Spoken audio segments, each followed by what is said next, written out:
Almost everything we know about Socrates, his words, his wisdom, his trial, even his final breath is filtered through one man's pen, Plato.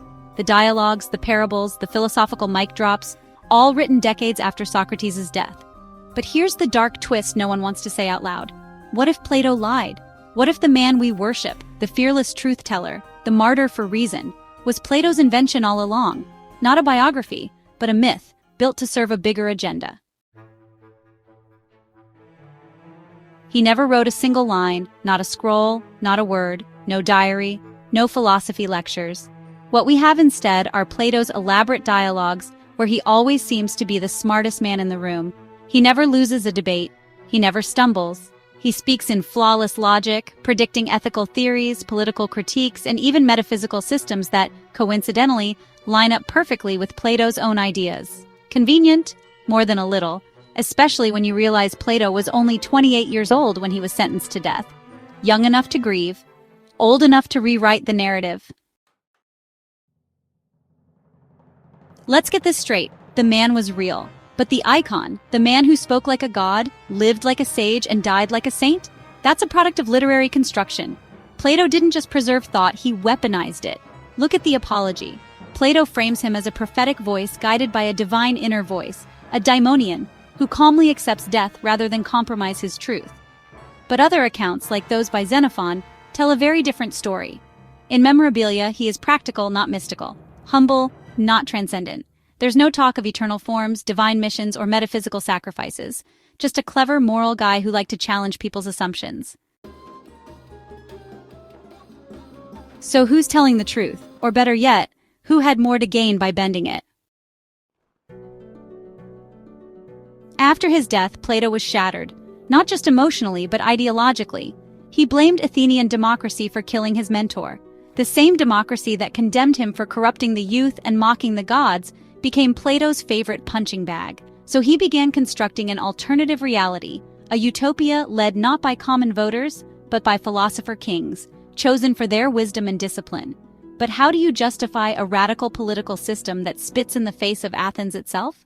Easy, you build a martyr.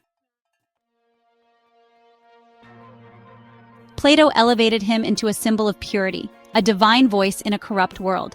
He made him his personal mouthpiece, delivering early versions of Plato's own theories, the theory of forms, the immortality of the soul, the tripartite nature of reason. At first, he is just a curious questioner. But later dialogues like Phaedo and Republic show him giving multi-page monologues, delivering Plato's deepest ideas almost word for word. The humble street philosopher somehow starts preaching a complete metaphysical blueprint for the cosmos. That's not preservation, that's projection. And the clues are everywhere. In Republic, Plato's version outlines an authoritarian society ruled by elites. He praises censorship, controlled breeding, and even eugenics, ideas that sound nothing like the man who spent his life questioning authority. He even justifies lying to the public if it serves the greater truth. Funny, because that's exactly what Plato may have done with him. Some scholars even believe Plato merged him with other thinkers, Pythagoreans, Eleatics, and Orphics, to create a kind of intellectual Frankenstein, a character so compelling, so pure, that no one would dare question the ideas he preached. After all, would you question a man who calmly drank poison to defend your right to think freely? But here's the final twist. Plato needed him to be perfect, because Plato's own vision was so extreme. His ideal republic was rigid, hierarchical, and deeply suspicious of human emotion. It required blind obedience to reason, tight state control, and rule by a philosophical elite. That kind of vision wouldn't survive public scrutiny, but coming from a martyred teacher, it became sacred doctrine. And so, Plato didn't just honor him, he hijacked his memory, used his charisma as a philosophical Trojan horse, and snuck in a new ideology disguised as legacy. So what does that mean for us? It means the foundation of Western philosophy is built on a narrative written by a man who had every reason to distort it.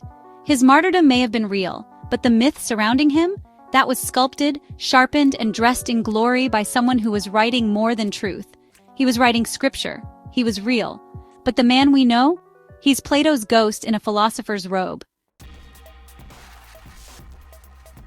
Want more untold truths about history's most iconic minds? Hit that subscribe button, because sometimes the wisest man in the room might be a puppet with someone else pulling the strings.